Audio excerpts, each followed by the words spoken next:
जी। तो इसी से जुड़ा एक और प्रश्न ये है संकल्प पाटिल जी का कि निफ्टी में अगर बाय डिप्स ही करना है, तो उसके लिए कौन-सा लेवल ठीक रहेगा जहाँ पे बाय डिप्स को शुरू किया जाए? हाँ, तो पाटिल जी ऐसा है ना कि ये बाय डिप्स भी बहुत ही थोड़ा-सा इल्यूज़नरी होता है, क्योंकि आपको आपका मोटिव क्या है बाय डिप्स का, वो क्लियर होना चाहिए कि आपका बाय डिप्स 2-4 दिन का है, हफ्ते दिन का है, या बाय डिप्स आप 2-3 महीने, 6 महीने उस हिसाब से सोच रहे हैं।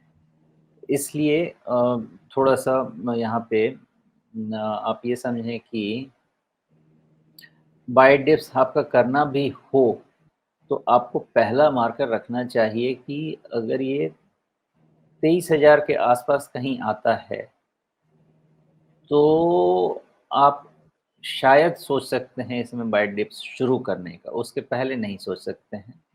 और 22,800 के नीचे अगर बंद होता है, तो इस पे एक बारी सोचना पड़ेगा, क्योंकि उस समय 50 डीएमए कहाँ आता है मुझे इसका अंदाज़ा अभी नहीं है।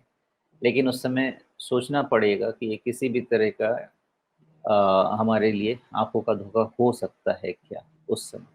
तो बाय डिप्स का मार्केट तो ज़रूर बनेगा, लेकिन पहला पॉइंट यही रखते हैं कि 22,800 के नीचे उस बाय डिप्स को एक बारी नेगेट कर देते हैं, नलिफ़ाई कर देते हैं उस व्यू को, और वहाँ से फिर से सोचना शुरू करते हैं क्या करना चाहिए। जी। लेकिन जिस तरह से 50 डे मूविंग एवरेज बढ़ रहा है, तो आज की तारीख में ये कितने पर है? 22,600 के आसपास है। तो लगभग आ ही जाएगा 22,800 के आसपास अगले कुछ दिनों में। बढ़ना चाहिए राजीव जी, इस तरह से मुझे लग रहा है कि बढ़ना चाहिए यहाँ पे। 22,800 तक बढ़ना तो चाहिए, लेकिन चूँकि फ्लैटिश बहुत पहले से हो गया है ना, तो जी। वहाँ तक शायद बढ़ नहीं पाएगा। थोड़ा चैलेंज हो जाएगा पहले ही, लेकिन 22,000 के नीचे अगर निफ्टी बंद हुई, तो एट लीस्ट मोमेंटम फैक्टर तो चैलेंज हो गया ना, क्योंकि वहाँ से डिमांड क्रिएट किया हमने, और वो डिमांड का प्लेस जो है वो चैलेंज हो गया। तो वहाँ से मोमेंटम तो ज़रूर जाएगा।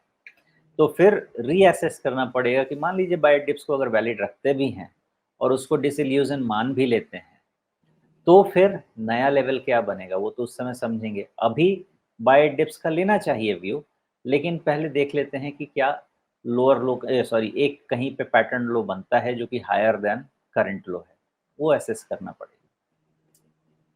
जी।